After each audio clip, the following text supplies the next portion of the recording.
আমি আমার বাড়িতে আমার পুরাতন একটা অ্যালবাম ঘাটতে শুরু করলাম। ঘাটতে ঘাটতে দেখি আমার বয়স যখন 4 তখন আমার একটা ছবি, ওইখানে আমার কপালেও কালো টিপ দেওয়া। আম্মারে ধরলাম, কালো টিপ দিলা কেন? কই তোর নানি কইছে। নানিরে ধরলাম, তুমি কইছো কেন? কয় তোর বড় আম্মা কইছে, ওই বেডি আর বাইসা নাই, আর ধরতেও পারি নাই। এই জন্য এগুলো করা যাবে। এই কালো টিপ দিবেন না। সূরা ফালাক নাস করে ফু দিবেন, সুস্থ করে দিবে কে? তারপরে কয় পরীক্ষা সকালে ডিম খাবি না, পরীক্ষায় ডিম পাবি। আপনাদের এলাকায় বলে বলে আহা, এটি ভুয়া কথা। পরীক্ষার রাত্রে দেখলাম একটাই ঘুরে, বললাম কিরে পড়স না? কয় যে হুজুর সুতা আছে, আজমির শরীফের সুতা। আমার A+ ঠেকাবে কে? এরকম আছে না নাই? সুতা তোমার কিচ্ছু করতে পারে না, করতে পারে একজন, তিনি কে?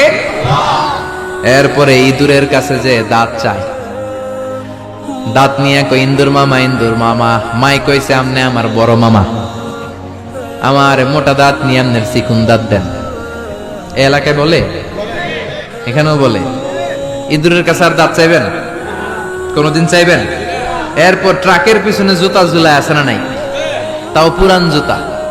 দেখবেন রাত্রেবেলা ট্রাকের পিছনে সব পুরান জুতা। একটারে ধরলাম, কিরে পুরান জুতা কেন? হুজুর চোখ লাগে, বদনজর, মুখ লাগে। তো কি লাভ? কই যেটা মুখ লাগাইছে ওটার গালে যায় আমার সিরা জুতা পড়ছে। কপাল পোড়া। তুমি ট্রাককে হেফাজতের জন্য জুতার উপর তাওয়াক্কুল করেছো, আল্লাহর উপর তাওয়াক্কুল করো নাই। তুমি মুশরিক। জোরে কোন ঠিক কিনা? এরপরে মাজার দেখলে ড্রাইভার ভাইরা গাড়ি স্লো করে। করে কি করে না? মাজারের দিকে এরকম করে, আছে না নাই?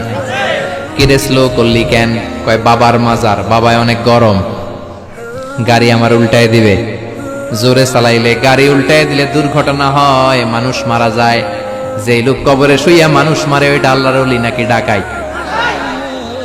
ওটা তো অনেক বড় সন্ত্রাসী, ঠিক কিনা? এরপরে কয় জট কলা খাইস না, জমজ পলাইব। আছে না নাই? জমজ হলে তো ভালো, 2বারের কষ্ট একবারে সারলো। 2বার বউয়ের কষ্ট কমে গেল। 10 মাস 10 মাস 2 বছর কত কষ্ট, 2বার পেট কাটো। আর জামাইয়ের টাকা খরচ, সিজারের টাকা, আছে না নাই? তো একবারে যদি হয়ে যায়, কষ্ট কমে গেল না? কপাল পোড়া। জট কলা দেখে দেখে খাইবেন, বাইসা বাইসা খাইবেন, কিচ্ছু হবে না। সুবহানাল্লাহ। এরপরে বলে, তোর যদি হাত চুলকায় তাইলে তোর টাকা আসবে। বলে না? আসলে কি আসে? টাকা আসে? আসে না। ধনী বানায় কে? গরিব বানায় কে? আবার মাথায় যদি 2 গিট থাকে, 2টা গিট থাকে, কয় তোর 2 বিয়া। আছে না নাই? মুসলমান এগুলোতে বিশ্বাস করতে পারে? এখানে বাবা যারা এসেছেন, আপনারা সবাই আপনাদের ছেলেদেরকে এই উপদেশগুলো দিতে হবে। এখন থেকেই তাদেরকে কোরআন শিখাতে হবে। এজন্য ইসলাম বলে, জন্ম নেয়ার পরে বাচ্চার কানে তুমি আজান দাও। যদিও বাচ্চার উপর এখনো তার আমলনামা শুরু হয় নাই, কিন্তু তার কানের সামনে ইসলামটা তুমি পৌঁছে দাও। এখনো তার নামাজ ফরজ না, রোজা ফরজ না, বড় হয় নাই, আমলনামা শুরু হয় নাই, কিন্তু জন্মের পরেই আজান। কারণ ইসলামটাকে কানের সামনে তুলে ধরো। 7 বছর বয়স হয়েছে, একটা সুন্দর নাম রাখো। সুন্দর নামের দরকার আছে না নাই? এখন সুন্দর নাম রাখতে চায় না। আজকে যার বাসায় খেলাম, ছেলের নাম আল ফারাবি, একজন বড় দার্শনিকের নামে নাম, খুব সুন্দর। এগুলো রাখবেন। লোকমান, এই নাম রাখবেন। লোকমান নামটা কেমন লাগে? সুন্দর লাগে তো? এই ভালো ভালো নামগুলো রাখবেন, তাহলে ছেলেগুলোর ভদ্র বানাবে কে? এখন অনেক বাসায় গেলে বাচ্চাদের এমন নাম শোনা যায়, অবাক হয়ে যায়। চাচা গ্রাম থেকে শহরে আসছে ভাতিজার সাথে দেখা করতে। গ্রাম থেকে শাকসবজি নিয়ে আসছে।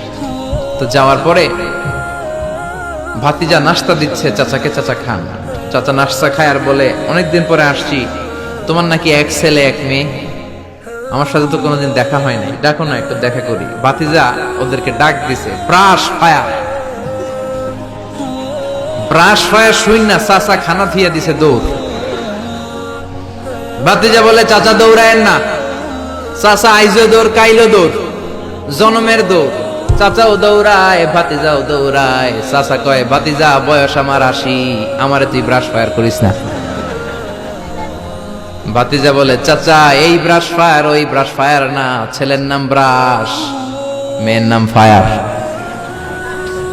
যে বলছে ছেলে মেয়েরে ডাকো, তো ভাতিজা বলছে ব্রাশ ফায়ার, কপাল পোড়া। এরকম নাম আছে না নাই?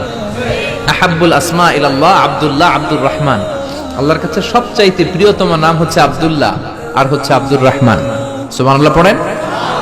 এই নামগুলো রাখতে রাজি আছেন তো? আব্দুল্লাহ, আব্দুর রহমান রাখবেন। নবীদের নামে নাম রাখবেন, সাহাবাদের নামে নাম রাখবেন, তাহলে ছেলেগুলো ভদ্র হবে, নামাজি হবে, ঠিক কিনা? সাইয়েদনা লোকমান তার ছেলেকে উপদেশ দিলেন 10টা। জোরে বলেন কয়টা? উপদেশগুলো আল্লাহর কাছে এত ভালো লেগেছে, আল্লাহ সরাসরি কোরআনে যেমন যেমন বাবা উপদেশ দিয়েছিল তেমন তেমন আল্লাহ তুলে ধরেছে। এজন্য সব বাবাদের উচিত ছেলেদেরকে উপদেশ দেয়া। ছেলে যত ছোটই হোক তার কানে আপনি ইসলাম পৌঁছে দেন, জন্মের পরে কানে আজান দেন, বয়স যখন 7 দিন আকিকা দেন। আকিকা অনেকে দেরি করে দেয়, কুরবানির সাথে দেয়, হ্যাঁ আদায় হবে, কিন্তু 7 দিনে দিলে সুন্নাত সম্মত আদায় হবে, ঠিক কিনা? 7 দিনে দিবেন। 7ম দিনে মেয়ে হলে 1টা খাসি, ছেলে হলে 2টা খাসি। বিশ্বনবীর সুন্নাহ নিয়ে আপনি থাকেন, এটার মধ্যে বরকত, রহমত, মার্সি, ব্লেসিং চাচ্ছে না নাই? 7 দিনের দিন নাম রাখবেন, আকিকা দিবেন, কোরআন শিখাবেন। ছেলে যখন বড় হবে ছেলের হাতে কোরআন তুলে দিবেন, ছেলেটা কোরআন ওয়ালা হবে।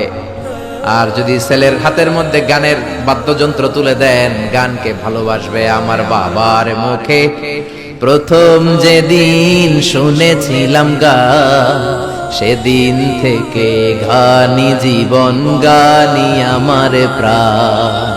আমার মায়ের আদেশ বাবার মতো গাইতে হবে গান, সেদিন থেকে গানি জীবন, গানি আমার প্রাণ। তো গান জীবন প্রাণ তো হইবে। গান শিখাইছেন, কোরআন শিখান নাই, কপাল পোড়া।